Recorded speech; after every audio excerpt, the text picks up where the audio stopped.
이제 여호수아 강의 7강을 나가겠습니다. 이제 아간이 범죄함으로 인해서 이제 아이성을 우리가 전쟁에서 지고 말지 않습니까? 근데 이게 이스라엘 백성들이 굉장히 큰 오점이죠. 가나안 땅에서 그 전쟁의 패배니까요. 첫 번째 패배니까. 근데 우리가 하나님이 함께 하셔도 질 수 있다라는 한 경우를 들어서 얘기하는데 그 질 수 있는 경우가 아간의 경우죠. 그런데 졌던 것을 다시 이기는 역전의 방법이 나옵니다. 그래서 오늘 이제 이렇게 하면 우리가 영적 전쟁에 의해서 진다라는 것과 이렇게 하면 그 진 전쟁을 다시 이길 수 있다는 원리를 이해하시게 될 거고요. 그 원리를 이해하다 보면 또 이 얘기도 이거였구나. 여러분 이렇게도 확 와닿을 줄로 믿습니다. 자, 그러면은 이제 여호수아 7강 아간의 범죄 어떤 내용인가? 아간의 범죄가 부른 죄악. 자, 여기 1절 5절 쭉 본문 밑에부터 한번 보겠습니다. 본작은 그러나 라고 하는 말로 시작한다. 앞장은 여호와께서 여호수아와 함께 하시니 여호수아의 명성이 그 온 땅에 퍼지니라 라는 말로 끝나고 있다. 여기는 의심의 여지가 없다. 그는 계속해서 점령하고 정복해 나가는 일을 해나갈 것이다. 그는 올바르게 행동했고 그리고 사사건건 여호와의 명령을 지켰다. 사실 아이성의 전쟁은 그 여호수아의 잘못 때문에 그런 것은 아니에요. 그죠? 그런데 누가 잘못을 했냐면 그 한 일원 중에 이스라엘 백성들 중에 아간이라는 사람 하나의 그 불순종으로 인해서 이스라엘 전체에게 그 타격이 와버립니다. 제가 이 사역을 하면서요, 하나님이 그 원리를 알려주셨어요. 지금 한국에 보면 이제 뭡니까? 이렇게 복음을 갖고 증거하시는 분들이 꽤 됩니다. 그런데 그분들이 완전히 이제 꼭지점에서 복음을 증거하는 그런 정말 이 시대 끌어가는 지도자들이 있죠. 그런데 그 복음을 왜 전하는 그렇게 높은 곳에 올라가서 하나님을 증거하는데도 왜 지금 우리 이 한국의 많은 사람들이 동행이 안 되냐는 거예요. 저는 그걸 8년 전에 그 비밀을 알았어요. 아셨죠? 정말 우리 시대의 결과 같은 그 목회자들이 많잖아요. 그죠? 근데 왜 그런 분들이 기라성 같은 목사님들이 복음을 증거하는데도 이 관계가 풀어지지 않을까? 여전히 그 어떤 그 관계적인 부분을 이게 뚫고 가지 못하고 있다는 거죠. 하나님께서 저한테 알려주신 지혜는 뭐냐면 이 복음 전도자는 꼭지점이 아니라는 거예요. 하나님께서 알려주신 것은. 아셨죠? 그러니까 외로워요. 혼자 있다 보니까. 그러니까 이분 옆에는 사실은 최고봉에서 말씀을 전하면 많은 분들이 회복되긴 하는데 회복까지는 됩니다. 은혜도 받아요. 근데 은혜는 무슨 차원이라겠죠? 구름과 불기둥입니다. 아셨죠? 이번에 우리 구름과 불기둥이라는 이것이 어떤 부분에서는 또 다른 시작을 의미할 줄로 믿으시기 바랍니다. 아시죠? 법계의 인도를 받지 않으면 안 됩니다. 근데 이 법계의 인도를 받는 역사가 일어나면요, 관계의 복음이 열리기 때문에. 근데 이 법계의 인도를 받으려면 꼭지점에 있는 그 복음을 증거하는, 또 거기서 우리가 평신도 지도자로서 쓰임받기 위해서는 그 지도자 자체가, 아셨죠? 많은 사람들과 뭐가 돼야 돼요? 동행이 돼야 돼요. 혼자 잘하시면 안 돼요. 아셨죠? 그러니까 이미 그 복음 전도자 자체가 동행이 되지 않는 상태는 그 관계 동행을 이룰 수 있는 복음이 나간다 못 나간다? 못 나가요. 제가 8년 전에 그걸 이해했어요. 그렇구나. 그러니까 혼자 잘해서 되는 게 아니에요. 혼자 잘해서 나 하나 곱게 지켜서 복음 전한다 해서 그는 되게 돼요. 자기 하나 지키고 다른 사람도 회복시키는 해. 그러나 그 차원의 영성과 그 차원의 복음 갖고는 다른 사람과 동행을 이룰 수 있는 복음이 안 나가. 자기가 안 되는데 어떻게 다른 사람에게 그 복음이 들어가? 아셨죠? 그러니까 현재 내가 다른 지도자들과 목사님들은 다른 목사님들과 이 동행이 돼야 돼요. 아셨죠? 성도들과도 동행이 돼야 되고, 목사님들은. 그리고 성도들은 성도들끼리도 동행이 돼야 되고, 최종하고도 동행이, 현재 그 영성이 되어 있어야 돼요. 근데 그게 하고 싶어 되냐고, 동행이. 네? 지난번에 얘기했죠? 각서 쓴다고 되면은요, 우리 백학서 공장 불티나, 이제. 자, 이 각서, 효력 있는 각서, 한번 써봐. 한 방이면 끝나. 동행이 이루어져. 그러면, 야, 그 장 가야 돼, 그 장 가. 그거 된 게 아니라니까. 그 동행을 이룰 수 있는 차원에 하나님의 영적인 그 복음이 열려지고, 그 하나님의 능력이 임해야 돼요. 근데 그게 어느 차원에서 그게 복음이 열린다고요? 가나안에서. 아셨죠? 그러니까 거기 차원까지 가서 자기 자신도 벌써 평행적으로 옆에 사람하고 아무 꺼리낌 없이 동행을 하고 있어요. 자, 그러자면 한 가지 우리가 제거해야 될 원리가 하나 있어요. 진도에 상관없으니까 이런 얘기가 나가네. 아, 여러분들 고마워요. 네. 우리 가자 목사님을 한 번 해서. 아, 그러니까 뭐냐면요. 우리가 내 영적인 이 상태가, 아셨죠? 정말 내 속에 그 동행을 이룰 수 있는 그런 상태가 되어 있지 않으면 복음이 관계이기 때문에, 아셨죠? 관계 복음이 이해되질 않아요. 그래서 제가 이 관계 복음이라는 이 복음을 깨닫기 위해서는 한 가지 제거돼야 될 문제가 있는데, 스승과 제자의 관계예요. 가르치는 자와 가르침을 받는 자의 이 문제가 제거되지 않으면 안 돼. 우리의 생각 속에는 가르치는 자와 가르침을 받는 자는 스승과 제자로서 생각을 해. 근데 제가 이거를 그게 아니구나라는 걸 제가 깨달았어요. 동행의 원리로 스승과 제자의 관계를 제가 요한복음을 보니까요, 그 얘기가 아니더라고요. 이제 지금 요한복음 여러분들에게 제가 공개되지 않았습니다. 저 이미 요한복음은 다 강의 설교를 끝냈습니다. 근데 언젠가 또 요한복음도 공개를 할 겁니다. 그런데 요한복음에 보면 예수님이 돌아가시기 직전에 제자의 도에 대해서 정리를 해놨어요. 제자는 뭐냐? 그 제자의 도의 첫 번째를 보면 제자는 어떤 일이 있어도 하나 되는 자의 길을 가는 거거든요. 그런데 그래서 마지막 다섯 번째는 그렇기 때문에 거룩한 자가 돼서 복음을 증거할 수 있는 자격을 얻게 돼요.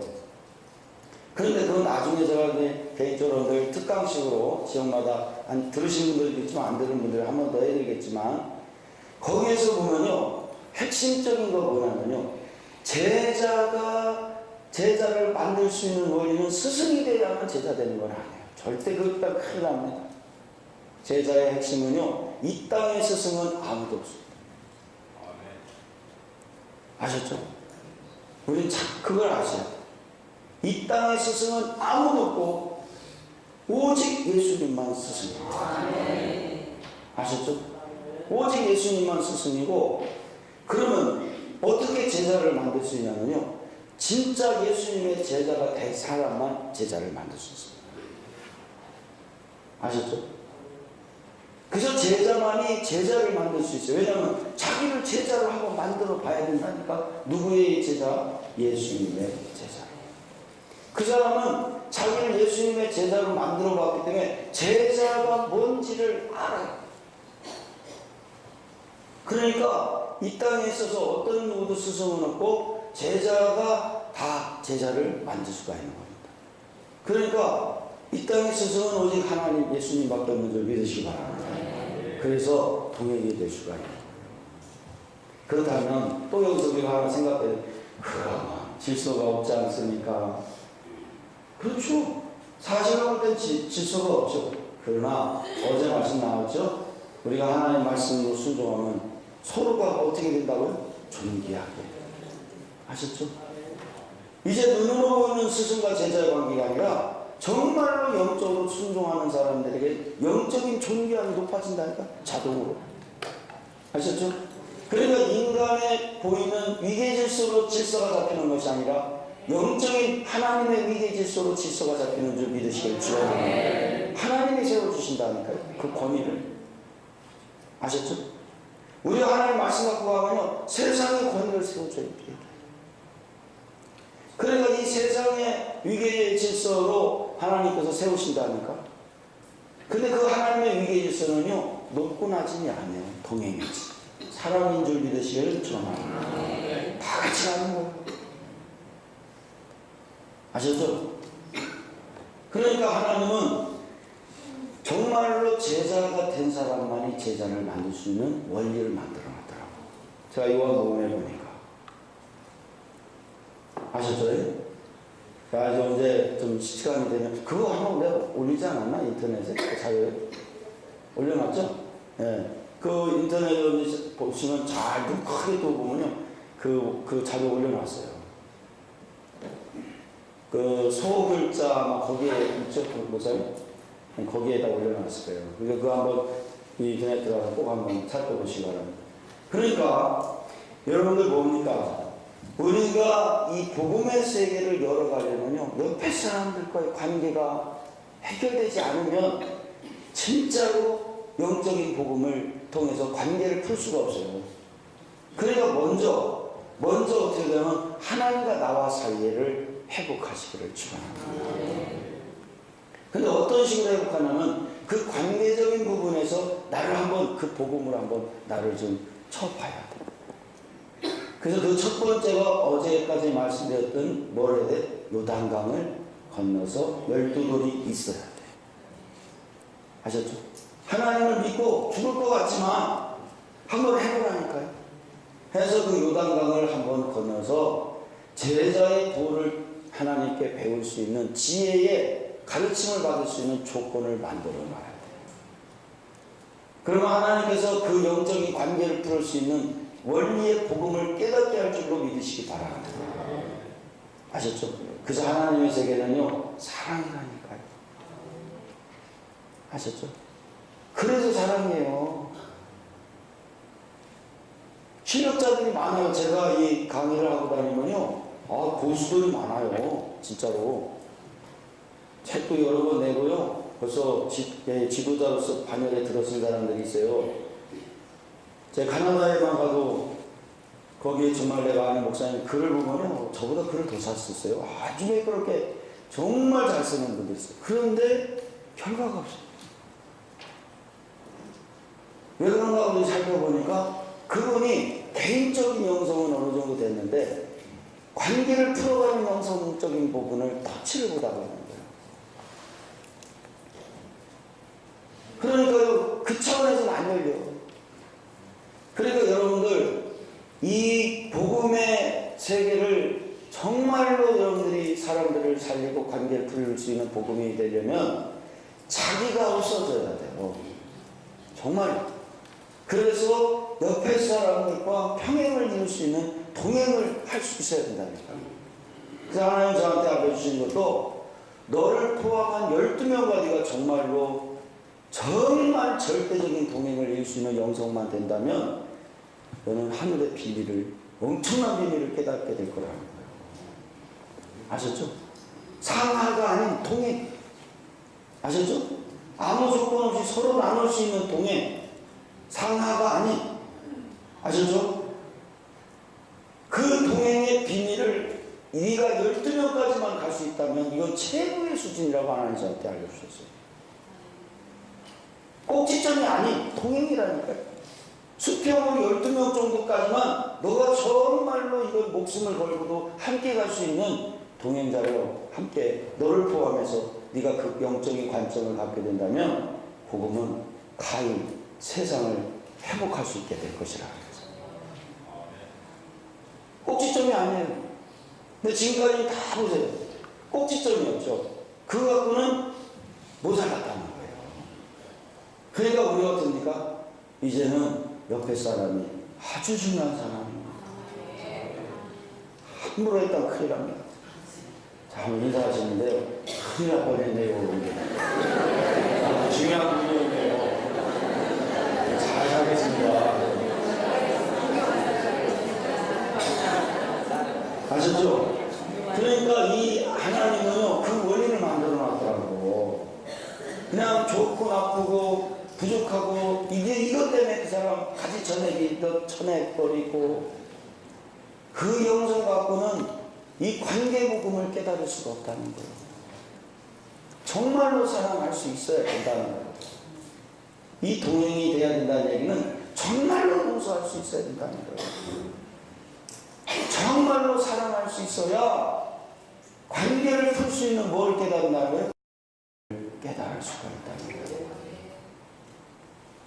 아셨죠? 여러분들 정말 이제는 나 혼자 꼭지점이 아닙니다. 그거 갖고는 이 관계 복음을 깨달을 수가 없다. 나 홀로 청청 아닙니다. 나 홀로 해서 되는 게 아니에요. 제가 이 관점으로 우리 교회에서 말씀을 전했더니 그 성도님 한 분 있어요. 이분이 사람 때문에 상처를 많이 받았어요. 근데 우리 집에서 이제 우리 교회에서 보신단 집 하나 열어서 좀 식당을 하시는데 그 집사님 그 성도님 그러는 거 나가면서 예배 끝나고 나가면서 목사님 오늘 저한테만 한 얘기 같아요. 자기는 교회를 다녀도 석회나 구역회 같은 걸 안 하고 그냥 자기만 그냥 하려고 했다는 거예요. 너무 상처를 많이 받았더라고 사람들 때문에.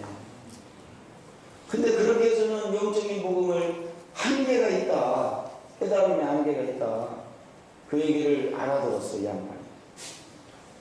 그러더니 얼굴이 확 펴졌어, 얼굴이. 아셨죠? 저도요, 사람들한테 상처받고 싶지가 않아요. 근데 복음의 원리를 갖고, 말씀 갖고 순종하니까 상처 안 받고도 얼마든지 동행이 되더라. 상처 안 받는 방법 내가 천개 하나 더 설할까? 아주 쉬운 방법이 있어요. 자, 옆에 사람한테 일러주세요. 생각 없이 삽시다.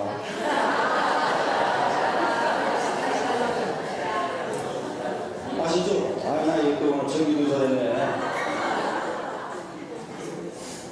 아, 생각 없이 살아야 돼요. 내 생각 갖지 말라는 얘기예요. 저는 진짜로 그래요. 내 생각 자꾸 개입 안 시킵니다. 어제도 여리고서 무너지는 원리 얘기했죠. 침묵. 오직 하나님의 소리만. 그래야 내 인생에 모든 여리고가 무너진다니까. 아셨죠? 내 소리를 내지 말아야 돼요. 그러다가 당연히 내 생각이 멈춰야지. 우스갯소리로 생각을 멈춥시다 하지만 사실 이게 정확한 원리입니다. 그러니까 내 생각을 갖고 살지 않으려니까 끝없이 하나님의 복음을 붙들어야 돼요. 아셨죠? 자, 일단 질문 나가면서 보겠습니다. 예. 그러나 이스라엘 자손들이 범죄를 저질렀고 그래서 여호와께서 이들을 거부하셨다. 따라서 여호수아의 이름과 명성도 그의 지혜와 용기도 아무런 도움이 될 수가 없었습니다.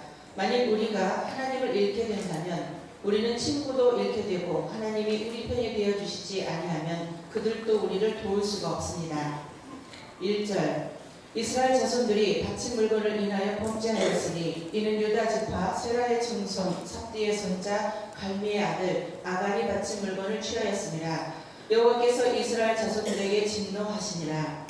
여기서는 아간이 죄를 범한 데 대한 일반적인 언급만이 나와 있습니다. 그 죄는 바쳐진 물건을 취한 것으로 이야기되고 있는데 그것은 명령의 불복종이며 경고에 대한 도전이었습니다. 여리고를 포위했을 때 그들은 어떠한 생명체도 남기지 말며 어떠한 재물도 취하지 말라는 명령을 받았었다. 우리는 생명체를 남기지 말라는 전자의 금지령은 지켜진 걸로 본다. 그들 중엔 어떠한 긍휼도 베푼 사람이 없었다. 그러나 후자의 금지령은 파기되었다. 연민은 없어질 수 있었고 율법에 억제되었으나 탐욕은 억제되지 못했습니다. 아간의 이야기는 이스라엘 수천의 사람들 가운데서도 그가 이러한 문제에 대한 유일한 범죄자였습니다. 만일 이러한 범죄가 더 많이 있었더라면 틀림없이 그들에 대한 이야기도 듣게 되었을 것입니다. 성들을 약탈하게 될 때 생각하게 된다. 또한 이러한 일들은 비밀이 지켜질 것이라든가 벌은받지 않게 될 것이라고 생각되기가 쉬웠다.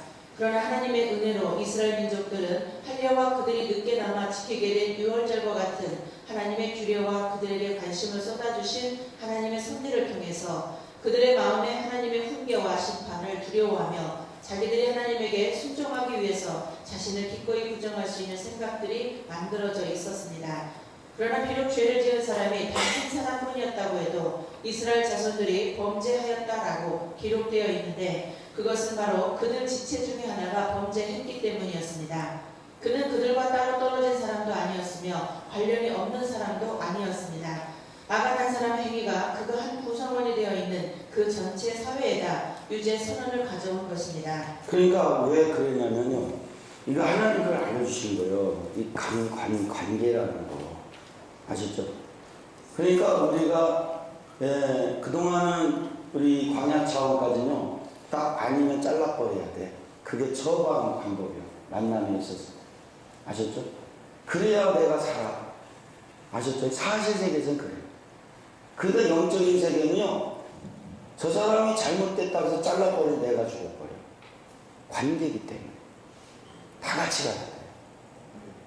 아셨죠? 그래서 아간 한 사람이 잘못함으로 인해서 전체가 지금 어려움을 겪는 거예요. 왜? 가나안에서부터 관계라니까요. 아셨죠? 그러면 반대로 뭡니까? 다 같이만 간다면 강력한 지인을 이루게 될 줄 믿으시기 바랍니다. 강력해지는 거예요. 그래서 관계라니까요. 그래서 관계가 될 만큼 강력해집니다. 하나님의 역사가. 그래서 이 영적인 가나안에서 나 하나 잘 돼도 되는 게 아니에요. 다 같이 가는 거예요. 우리 다 같이 잘 되기를 축원합니다. 아셨죠? 다 같이 잘 되고. 그래서 다른 사람이 허물이 보여도 그 사람을 책망하면요. 그 허물이 보인 자보다 책망을 한 사람이 영적인 가나안에서 그래서 더 큰 고통을 당하게 돼 있어요. 아셨죠? 우리가 이 영적인 관계 복음을 여러분들 계속 오늘 좀 제가 중요한 대목마다 좀 짚어드리겠습니다. 예. 이 일은 범죄가 많은 사람들을 더러우고 불안하게 만들지 않도록 우리들로 하여금 조심하게 하며 죄인들의 범죄에 가담하지 않도록 더불어 사귀고 짝하는 일에서 우리들을 조심하게 해주는 경고가 되어줍니다. 바친 물건을 인하여 범죄하였으니 이 문구는 2절부터 전개되는 아이성 공격이 실패한 원인에 대한 설명으로서 곧 그 원인이 하나님께 바친 물건으로 인한 범죄임을 밝혀주고 있다. 여리고성은 하나님께 온전히 바쳐진 가나안의 첫 열매된 성으로서 그 바친 물건을 취하면 이스라엘 백성 전체가 화를 당하게 된다는 경고도 이미 주어져 있었다. 그럼에도 불구하고 이러한 하나님의 엄한 경고를 무시한 것은 단순한 범죄가 아니라 하나님의 명령을 무시한 폐역한 대신 범죄 행위였던 것이다. 한편 여기서 범죄하다에 해당하는 히브리어 마아는 대체적으로 하나님을 거역하고 배반하는 범죄 행위를 뜻할 때 사용되는 단어이다. 따라서 이 문구에서 하나님이란 말이 나오지 않아도 아간의 범죄가 곧 하나님께 대한 대신 범죄임을 알게 해준다. 아간이 바친 물건을 취하였습니다. 여기서는 아간의 범죄에 대해 일반적으로 언급되어 있으나 구체적인 범죄 내용은 21절에 나타나 있다. 비록 이스라엘 백성은 그의 범죄를 보지 못했으나 하나님께서는 똑똑히 보셨다. 이를 통해 우리는 사람을 속일 수 있을지 몰라도 하나님은 결코 속일 수 없다는 사실을 철저히 깨달아야 합니다. 아셨죠? 하나님은 속일 수가 없어요. 오늘 새벽에 이렇게 제가 기도하는데 참 내 마음이 아팠어요. 딱 강단에 쓰기 전에 야 나의 행위로 주님 앞에 다가갈 때는요, 다 정죄가 있어요. 나의 행위로. 아셨죠? 내가 뭐 하나님 앞에 뭐 해드리는 것, 내 수준에서 뭘 하는 것, 이거 갖고는요, 늘 정죄가 돼요. 그냥 죄송해. 부끄럽기만 해. 그래서 하나님한테 기도했어요. 하나님, 저를 불쌍히 여겨달라고. 불쌍히. 나의 행위로서 하나님 앞에 다가간다는 것은 정말로 정죄감이 걸려서 너무 아픕니다. 그런데 하나님은 감사하게도 우리 행위로서 다가오는 것이 아니라 하나님의 사랑에 매이기를 바랍니다. 우리가 그 하나님의 사랑에 매이면요, 상처가 없어요. 그래서 주의 사랑에 매여 한번 좀 찾아놨죠. 아셨죠? 그러면서 하나님 저한테 지혜를 주신 게 뭐냐면 그 얘기를 하시는 거예요. 너 주님의 사랑에만 매여 있으라. 아셨죠? 우리가 하나님 앞에 하면 얼마나 합니까? 하나님 앞에 우리가 드리면 얼마나 드릴 것이며, 우리 드리면서도 늘 우리 마음속에 아직도 완벽하지 못한 죄성이 있거든요. 내가 하나님 앞에 내 행위로서 다가간다고 얼마나 내가 행위로서 다가갈 수 있겠냐. 그래서 하나님이 하시는 얘기가, 그래서 하나님도 그런 지혜를 주시는 거예요. 너가 아무 생각하지 말고, 너 자신을 보지 말고 주님의 사랑에만 매이라는 거예요. 그래야 그 사랑에 매여 있어야만 우리가 정죄감을 안 받는다는 거예요. 아, 내가 여기서 참 새벽에 많이 울었어요. 노래 한번 불러볼까? 주의 사랑에요. 응? 뭐 진도에 상관없으니까 나한테 이걸 못한 강자를 해가지고.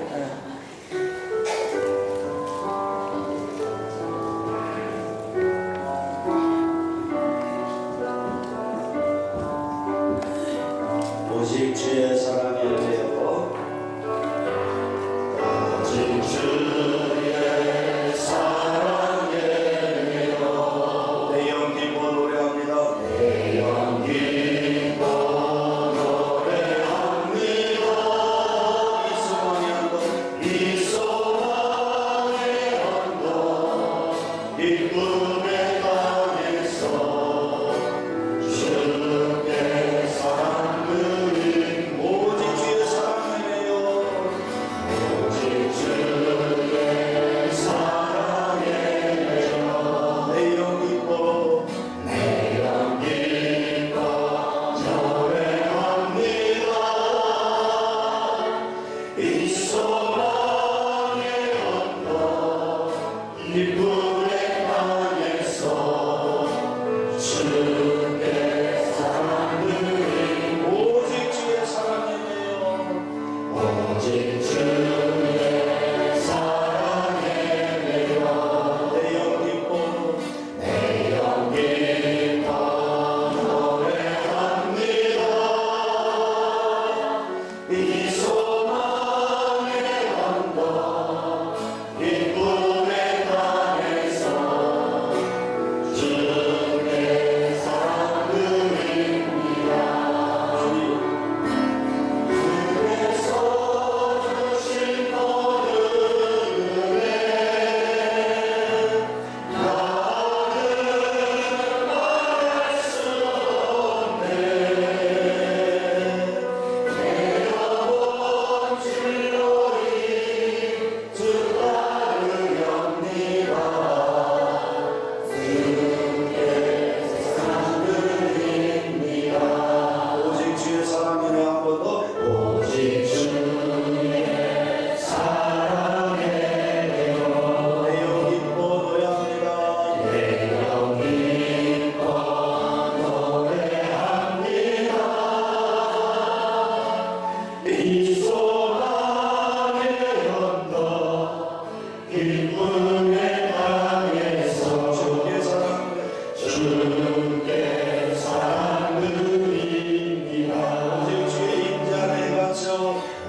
이 소년의 언덕 거룩한 땅에서 주께 경배드립니다.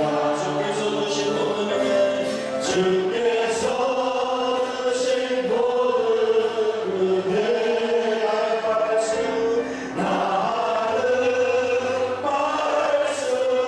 없네. 내 영혼 즐거이 주 따르렵니다. 주께 상드린 주께서 주신 모든 은혜 주께서 주신 모든 은혜 나는 말할 수 없네. 내 영혼 즐거이 주 따르렵니다. 주께 상드립니다. 아멘. 저는요, 정말 오늘 새벽에 참 울었어요. 많이 울었어요. 네? 오늘 보니까 하나님이 참 사랑의 은혜를 막 불붙듯이 보여주시더만, 새벽에 보니까. 많이들 사랑의 주님 만났을 겁니다, 오늘. 예.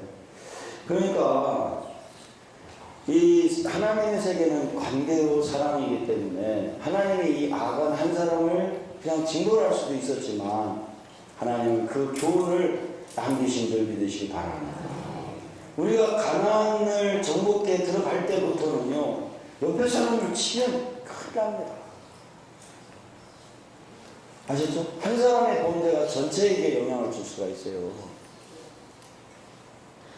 그래서 사역보다는 관계를 푸는 영적인 영성을 하나님께서 강조하시는 거예요. 그것이 안 되면 사역을 100번 해봐야 실패하고 맙니다. 아셨죠? 그러니까 절대로 우리가 판단하고 정죄하고 이 길을 가서는 뭐 그 기본 중에 기본입니다. 아셨죠? 예. 아간이 바친 물건을 취하였습니다. 여기서는 아간의 범죄에 대해 일반적으로 언급되어 있지만 구체적인 범죄 내용은 21절에 있습니다. 비록 이스라엘 백성은 그의 범죄를 보지 못했지만 하나님께서는 똑똑히 보셨습니다. 여호와께서 이스라엘 자손들에게 진노하시니라. 자, 여기서 잠깐요. 그래서 사람은 속일 수 있지만 누굴 못 속여요? 하나님을 못 속여요.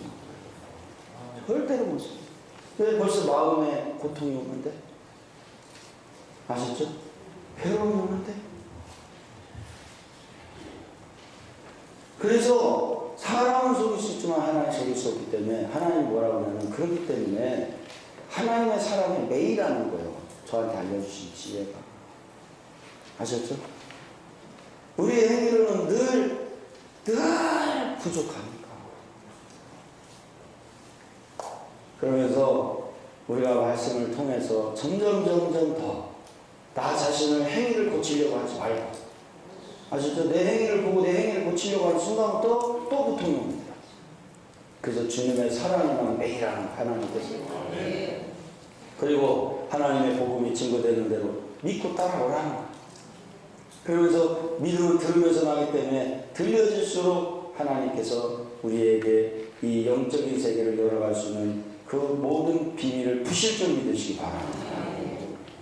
그런데 여러분 가나안에 들어가면 제가 강의할 때도 말씀드렸듯이 뭐가 제일 먼저 풀릴까요? 영권, 인권, 물권 중에? 네? 강의한 사람은 알 거예요. 안 들은 사람만 얘기해봐. 네? 영권이 제일 먼저 풀린다? 네, 맞습니다. 영권이 먼저 풀리고 인권이 풀리고 물권이 자꾸만 풀립니다. 마지막에. 그래서 물권에 대한 이 정죄감이 최고 나중까지 가요. 아셨죠? 물권에 대한 정죄감이요 최고 나중까지 가요. 영권은 된 것 같은데 인권도 어느 정도 된 것 같은데 막상 물권의 문제에 부딪히면 우리는 정죄감이 막 발해요. 너무 죄송한 거예요. 그래서 이 우리가 그렇기 때문에 물건까지도 다스릴 수 있는 복음이 회복이 일어나기를 축원합니다. 아시죠? 물건에까지도 자기로워질 수 있어야 돼요. 그래서 여러분 물건에 정죄감이 올 때 여러분들 빨리 하나님의 사랑에 매임을 받기를 축원합니다. 아셨죠? 그래서 우리가 이 물건 때문에 오는 고통이 없게 되기를 축원합니다. 그러면서 당연한 거예요. 우리가 천국 가는 날까지 만들어져야 되기 때문에 아셨죠? 그날까지 오직 주님의 사랑에 대해서 주님의 인도를 받으면서 우리에게 있는 정죄감으로부터 벗어나기를 축원합니다. 그리고 주님이 계속 우리를 끌어가셔야 돼요. 그래야 우리도 그 정죄감 없이 주님의 사랑으로 회복될 수가 있다. 물건의 정죄감이 와도 여러분 많이 주의 사랑의 매임을 받고 그 주의 사랑의 인도를 받게 되기를 바랍니다. 그래서 이 물건의 세계도 사랑의 세계도 회복이 돼야 돼요. 아시죠? 하나님 관계도 사랑, 사람 관계도 사랑, 물건의 관계도 사랑. 아셨죠? 그래서 최고의 경지에 이른 사람은 물건의 자유함을 가진 자예요. 물질과 사랑 관계가 된 사람이에요. 우리는 세상 하나님 말씀 물질을 사랑하지 말라고 했잖아요. 근데 영적 세계는 물질을 사랑해야 돼. 그러나 소유하지는 마. 뭔 말인지 알죠? 사랑하되 뭐든 하지 마, 소유하지는 마. 아셨죠? 물질에 대해서도 사랑만 하시기를 축원합니다. 물질을 소유했다가 그때부터 죽는 거야. 그래서 물질에 대해서도 영적으로 정말 관계가 물권, 인권, 영권이 다 관계가 회복되기를 축원합니다. 그것 때문에 받는 정죄감이 없게 되기를 축원합니다. 그래서 저도 오늘 새벽에 크게 되었어요. 하나님, 정말 제가 어떤 것에도 상처받지 않게 하나님 물건에도 상처 없게 해주시고 사랑 때문에도 상처, 영적으로도 상처, 하나님 더 이상 정죄감이 없게 하시고 주님 사랑만 하게 해주세요. 주의 사랑에 매이게 해주세요. 우리가 그래야만 그 싸움에서 이겨나갈 수 있게 되죠. 아간이 지금 물건 때문에 졌잖아. 이렇게 무서운 저주라니까요. 영권, 인권에서 넘어갔어요. 사람까지 다 죽였잖아. 하나님 말씀에도 순종했어. 그런데 뭐에 무너졌어? 물건에 무너졌어. 이 물건이요, 가장 마지막 단계라니까요. 가나안에서는. 여기서 여호와의 진노는 범죄한 아간 한 사람만이 아닌 이스라엘 백성 전체에게 미치는 것으로 명시되어 있음을 중시할 필요가 있다. 그 결과 아간의 범죄는 아이성 정복의 실패를 가져오게 했고 이스라엘 온 백성을 큰 비탄에 빠지게 하였다.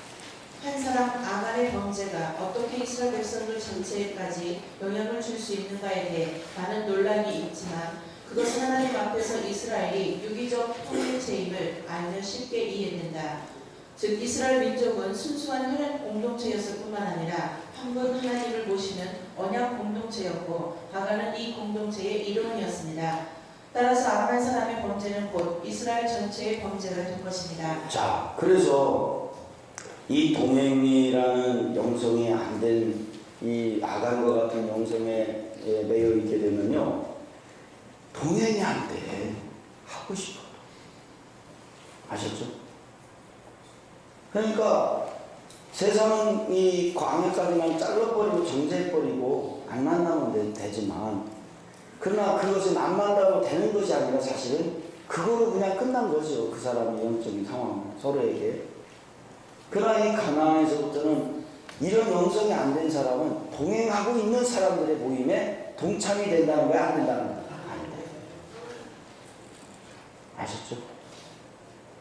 그러니까 이 정말로 이 아간과 같이 사심이 끝나지 않으면 동참이 돼서 가고 있는, 동행이 되고 있는 사람들의 그 하나님과 함께 동행하고 있는 그 사람들과 누구든 그 동행이 하고 있는 사람들과 만나면 영성이 된 사람 착 동행이 됩니다.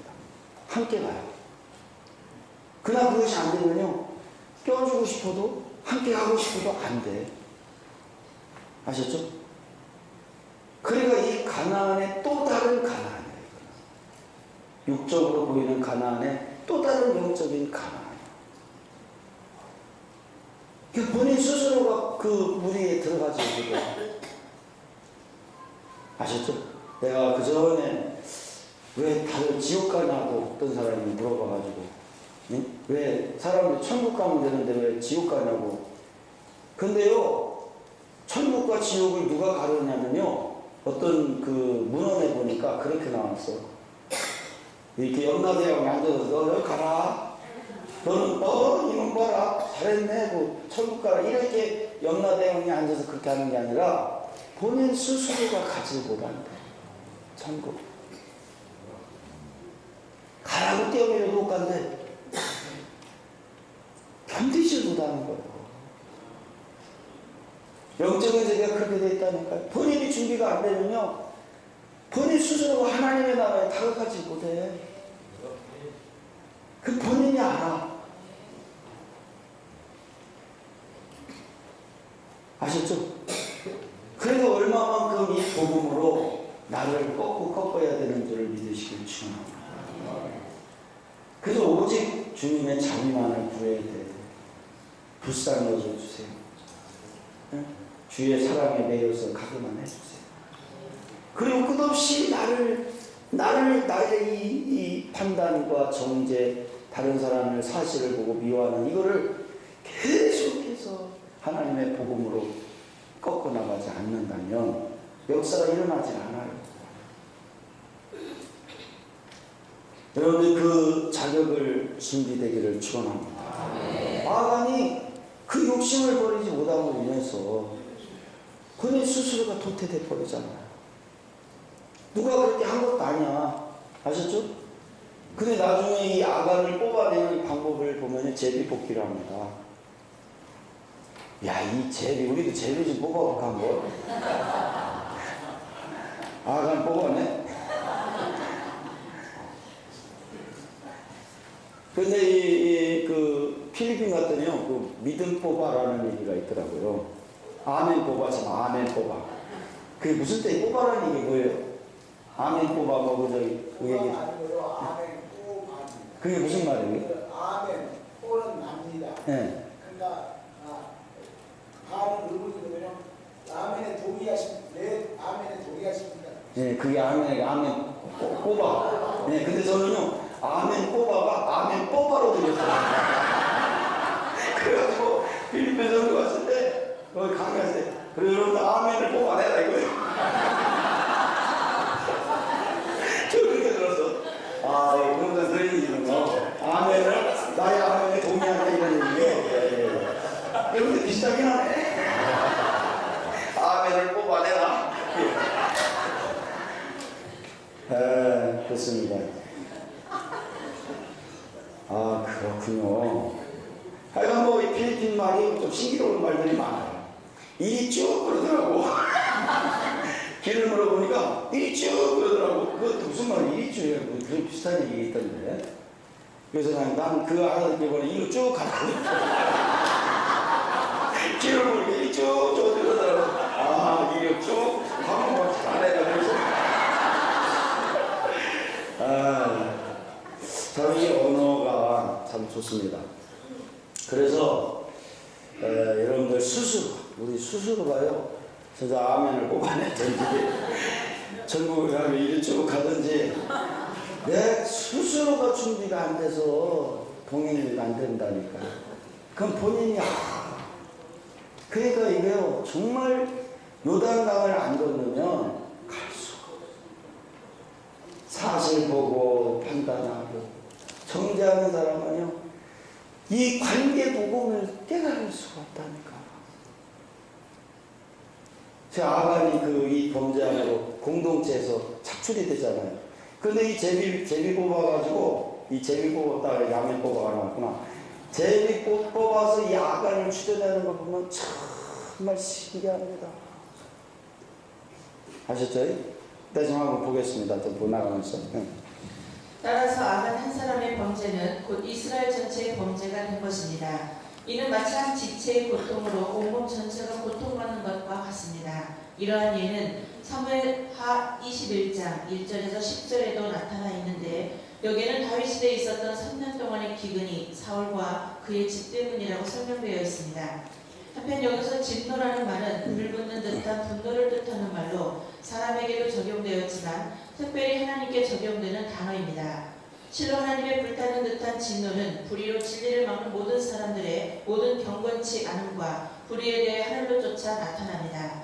이스라엘 백성은 그 범죄를 보지 못했지만 하나님께서는 보셨습니다. 그런 후 이스라엘 백성으로 하여금 그 죄를 보도록 사건을 이끌어 가셨습니다. 대부분 사람들은 그 죄들을 찾지 못하지만 하나님께서는 찾아내시며 그 일을 통해서 백성들을 깨우치십니다. 2절에서 3절 여호수아가 여리고에서 사람을 베델 동편 아웬 곁에 있는 아이로 보내며 그들에게 일러 가로되 올라가서 그 땅을 정탐하라 하매 그 사람들이 올라가서 아이를 정탐하고 여호수아에게로 돌아와서 그에게 이르되 백성을 다 올라가게 말고 2-3천 명만 올라가서 아이를 치게 하소서. 그들은 소수니 모든 백성을 그리로 보내어 수고롭게 마소서 하므로 여호수아는 악기를 맡고 있는 다음 도시를 점령하도록 부대를 파견합니다. 그것은 아이성이었으며 그는 아이성이 보잘것없고 그 성을 점령하는 데는 많은 군대가 필요하지 않다는 정탐꾼들 말에 따라 3,000명만을 파견했습니다. 베델, 예루살렘 북쪽 약 19km 지점에 위치한 베델, 하나님의 집이란 뜻인데 팔레스틴 남북 대로의 경계를 이룬과 동시에 요단 건너편 서쪽에서 여리고를 지나 지중해에 이르는 동서교통의 요충지였다. 따라서 이 성읍은 구약 성경에 65번이나 언급될 정도로 중요한 곳인데 족장시대 때는 루스란 명칭으로도 불리웠다. 가나안 정복 후 이곳은 베냐민 지파의 기업이 되었고 사사시대는 오랫동안 법궤가 안치되기도 했던 곳이다. 사무엘의 활동 중심지이기도 했던 이곳은 여로보암 당시에는 금송아지 제단이 세워져 우상 숭배를 한 곳으로도 유명하기도 합니다. 그 바벨론 군대에 의해 철저히 파괴된 이곳은 후일 포로 기환 후 베냐민 자손에 의해 재건되기도 했습니다. 그러나 오늘날 이곳은 베이틴 지역으로 추정되고 있습니다. 벳아웬, 사악한 집이라는 뜻을 지닌 벳아웬, 베델 동쪽 가까이 위치한 성읍으로 유명한 베델이 우상숭배의 장소로 전락하자 이를 모면하는 의미에서 반언적으로 주어진 명칭이다. 한편 사무엘상 13장 5절과 14장 23절의 내용을 살펴보면 벳아웬은 믹마서 동쪽 내지는 북쪽에 있었던 것으로 추정할 수 있다. 아이, 베델 동남쪽 약 3km 지점에 위치해 있는 아이는 정통적으로 현재의 에텔 지역으로 추정되고 있다. 그것은 아이의 뜻이 돌무더기 또는 파괴의 무더기라는 뜻인데 오늘날 에텔의 지명도 이와 같기 때문이다. 그 땅을 정탐하라. 가데스에서 모세가 처음 가나안에 정탐꾼을 파견했을 때 여호수아는 자신이 직접 정탐꾼으로서 활약했었다. 그런데 모세와 마찬가지로 여호수아도 처음 여리고성을 점령할 때 먼저 정탐 전략을 사용하였고 지금의 아이성 점령을 위해서도 이 전략을 사용하고 있는 것이다. 이 3,000명만 올라가서 치게 하소서. 아이성의 주민은 12,000명이었다. 따라서 싸움에 출전할 수 있는 장점은 대략 3,500에서 4,000명 가량 되었을 것이다. 그런데 정탐꾼들이 아이성이 달리 해발 800m가량의 산지에 위치하고 있다는 점과 인근 베델의 군사들과 합동작전을 펼 가능성이 있다는 점을 고려하지 않고 단순히 이스라엘 군사 2-3,000명만으로도 충분히 이길 수 있다고 하는 것은 분명 상대를 얕잡아보고 이스라엘 군대의 힘만을 믿은 교만심의 발로였다.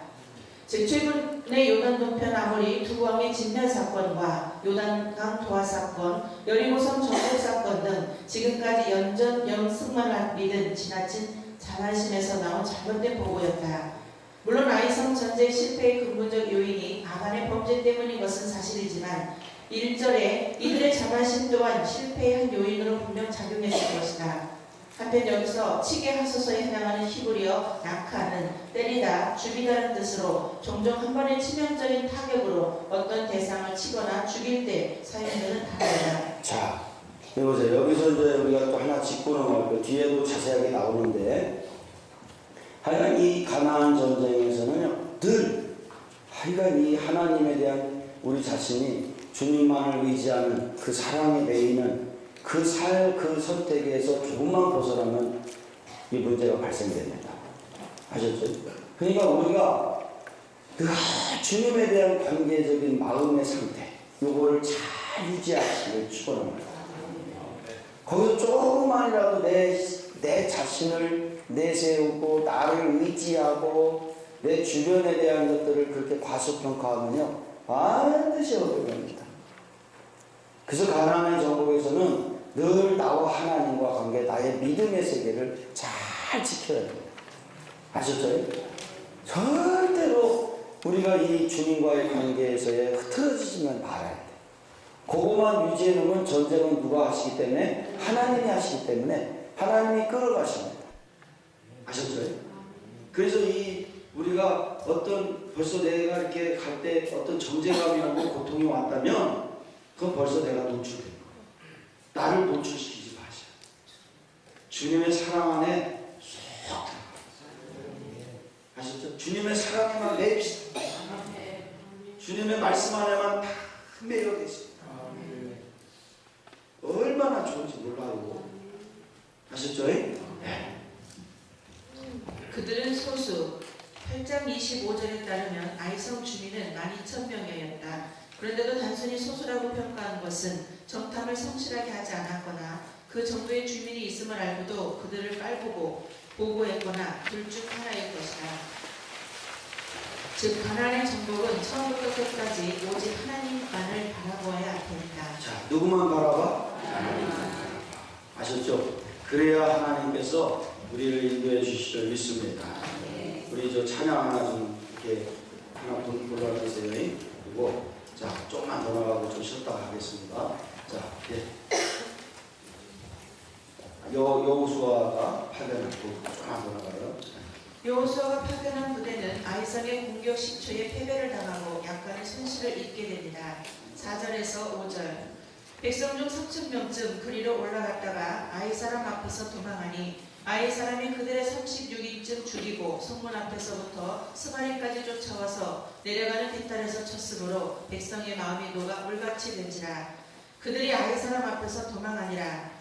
그들은 말할 수 없이 상의가 꺾이고 반대로 그들의 원수들은 그들이 예견했던 것보다 훨씬 더 힘있게 그리고 용기 백배하게 그들을 향해 진격해왔다. 도망치는 동안에도 36명 정도가 죽었습니다. 이 사건을 통해서 하나님께서 역사하시는 영적인 교훈을 배울 수가 있는데, 첫째는 하나님은 이스라엘을 낮추시며 그들에게 언제나 두려워 떨며 기뻐할 것을 가르치신 것입니다. 열왕기상 20장 11절에 보면 이스라엘 왕이 대답하여 가로되 갑옷 입은 자가 갑옷 벗은 자같이 자랑치 못할 것이라 하라 하니라. 자, 이렇게 교만에도 있었고 또 하나는 내부적으로 아이성의 파견은 아간의 또 범죄도 있었고, 자, 그러다 보니까 결과적으로 36명이 죽는 패전을 겪게 됩니다. 근데 여기서 우리가 가나안 정복의 원리를 첫 번째 여기서 또 하나 발견할 수 있는 것은 하나님은 높아지면 가나안을 점령할 수 없게 만든다. 우리를 자세를 낮춰야 돼요. 이제 나중에 이 아이성을 점령하는 방법을 보면요, 매복과 복병의 전술을 씁니다. 그건요 영적으로 엄청난 의미가 있어요. 나는 이걸 보면서 이 복음이 정말 기가 막히구나. 아셨어요? 그러니까 여러분들, 우리가 이 가나안의 영적인 전쟁을 치러 나가려면은 낮춰요. 여기 가나안에 들어가신 분들 있고 아직 12돌이 없어서 광야에 있는 분들도 있을 거예요. 광야에 있는 분들은요, 이 복음을 듣고 어떻게 생각하시면 되냐면 이 낮추는 훈련을 빨리 해야 돼요. 어느 정도 훈련이 끝나면 하나님은 가나안 진입을 시켜요.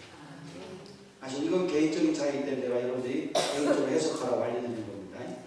그리고 내가 가나안에 어느 정도 난 넘어간 것 같고 내 속에 12돌이 있다. 어제 어떤 분이 가자 했더니 난 벌써 가고 있는데 왜 자꾸 가자고 그러냐고.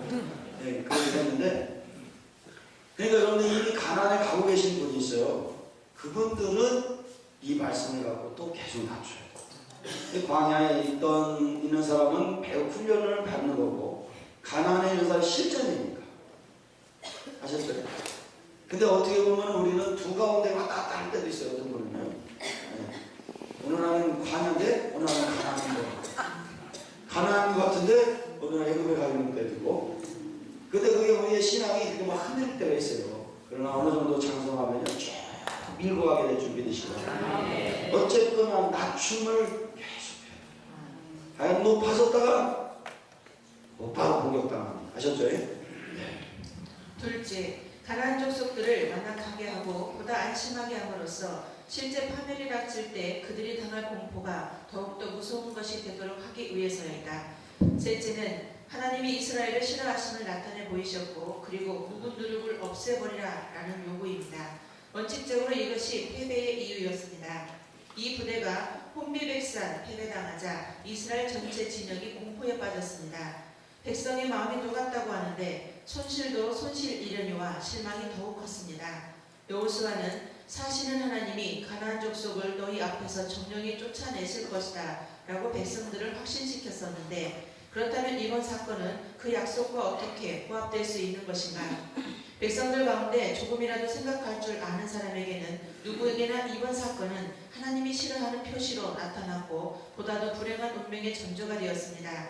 그러므로 이번 사건이 이토록 경악을 불러일으킨 것은 조금도 놀라운 일이 아닙니다. 만일 하나님께서 원수의 편이 되사 자기들을 대항하여 싸우신다면 그들은 어떻게 될 것인가? 참 이스라엘 족속은 하나님이 진노하실 때 떨 수밖에 없습니다. 사실 지금 이게 가나안 백성들의 마음이 녹아서는 안 됩니다. 오히려 적들의 마음이 녹아야 되는데 이게 반대가 되어버렸어요. 그러니까 이게 뭐냐면 우리가 겪는 이 녹음의 고통처럼 순종할 때는 적들이 녹아내리게 되어 있다니까. 근데 우리가 불순종하고 하나님의 뜻에 어기면 내가 녹아져 버리는 거였어요. 이거는 상상할 수도 없는 고통입니다. 아셨죠? 그렇기 때문에 우리는 어떻게든 낮추고 또 낮추고, 나를 내가 없애야 돼. 아셨죠? 내 생각이 아예 없어지기를 축원하는 거예요. 그래서 자꾸 이 내가 있는 만큼이 고통이니까. 아셨죠? 아무것도 없어져요. 욕심도 없어지기를 축원합니다.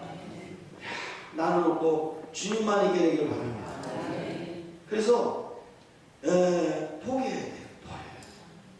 남편들만 버리지 마시고 내 주변의 것들 다 버리셔야 돼요. 아셨죠? 아내들만 버리지 말고 서로 여기 서로 버려야 돼. 그러다 어제 말한 것처럼 주워가면 안 됩니다. 이 버렸구나 하고 이때가 내가 주실 때다 하고 다 챙겨가면 큰일 납니다. 그냥 다 하나님 앞에 버립시다. 그리고 그냥 깨끗한 상태가 돼요. 그러면 하나님께서 우리의 마음이 녹지 않게 하시죠. 어떤 사명도 감당하게 하실 준비 되시고. 어제 얘기했죠. 우리 여기서 기도하는데 하나님 왜 또 우리 이 목사님 말씀대로 영도 아닌 영이 돼야 되나? 응? 완전히 무가 돼야 되나? 그 이유를 얘기하시면서 하시는. 그래야 어떤 사명을 실어도 무게감이 없다.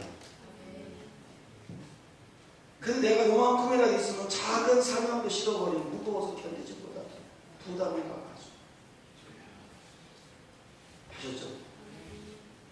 우리가 사명자가 되려고 하지 말고 내가 아무것도 없는 무가 돼야 돼. 그러면 어떤 사명을 실어줘도 그 사람은 크게 짐이 되지 않는다. 그러니까 차이로운 거예요. 그래서 진리가 뭐한다 그 소리를요? 바위 사람 앞에서 분함하니 아간의 범죄와 백성들의 자만심 등으로 인해 아이성의 1차 전투에서는 하나님께서 이스라엘 군대와 함께하지 않았습니다. 그 결과 이스라엘 군대는 전사자만 남긴 채 비참하게 패주해야만 했던 것이다.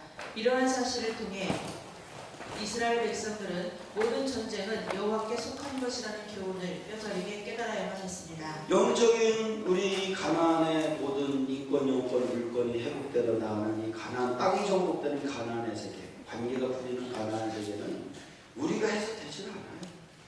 하나님의 영원입니다. 아셨죠? 관계는 누가 풀어줘야 된다는? 하나님이 풀어주시오. 그걸 알려주시오.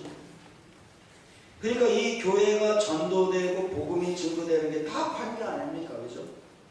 이 세계가 열려지는 건 누구의 영역이라는 거예요? 그러니까 내 생각이 많고 나 나름대로의 가치관을 갖고 있는 사람들은 굉장히 어렵습니다. 이 사회가. 내가 없어지기를 축원합니다. 아셨죠? 누구와도 함께 갈 수 있게 되기를 축원합니다. 예. 36일쯤 죽이고 쳤으므로 죽이고와 쳤으므로의 기본형은 둘 다 낙하인데 이는 치명적 타격을 가리키는 말이다. 이들 36명의 이스라엘 용사는 지금까지의 모든 전쟁에서 기록된 이스라엘의 유일한 사상자로서 이들이 죽게 된 것은 이스라엘의 자만심에 정당한 응고였지만 그 근본적 원인은 하나님께 바친 물건을 범한 아간의 죄 때문이었다. 스바림, 깨트리다, 부수하다란 뜻을 지닌 쏴바르에서 파생된 지명으로 아마 아이 근처 살롬의 채석장인 듯하다. 내려가는 비탈에서 이 말은 아이성이 높은 산지에 위치하고 있다는 사실을 시사한다. 실제로 고고학적 발굴 결과 아이성은 해발 약 800m가량의 고산지에 건축된 견고한 성읍이었던 것으로 밝혀졌다. 백성의 마음이 녹아 물같이 된지라. 한때는 이스라엘 요단강 도하 사건으로 가나안 모든 족속들의 마음이 녹았었는데 이제는 그 반대로 아이성 전쟁 실패로 이스라엘 백성들의 마음이 녹게 되었다. 사실 지금까지 승리만을 계속해온 그들에게 이러한 비참한 패배는 큰 두려움과 당혹감을 주기에 충분했을 것이다.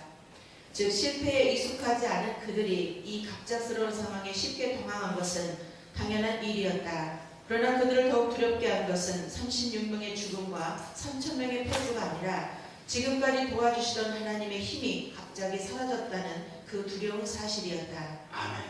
그 36명이 죽은 게 문제가 아니에요. 3,000명이 패배했다는 게 문제가 되지도 않았어요. 누가 사라졌다는 거예요? 하나님. 그들을 돕던 하나님이 그 능력이 사라졌다는 거예요. 아셨죠? 그러니까 하나님의 능력이 회복돼야 돼요. 그 사랑이 내 안에 들어와야 돼요. 그 하나님의 동행하심이 있어야 돼요. 그러니까 지금 이스라엘 백성들에게 가장 큰 고통은 36명의 죽음도 3,000명의 패배도 아닌 하나님이 어디론가 갇혔다. 아셨죠? 그 하나님의 사랑이 사라졌다.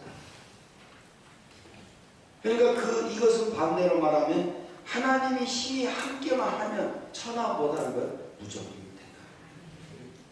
거칠 것이 없어집니다. 신앙은 바로 뭐냐면 그 사람에 매여 가는 거예요. 아시죠? 주님의 사랑이 지배고요. 그 사랑이 내 안에 있게 되기를 축원합니다. 역사가 일어나기를 축원합니다.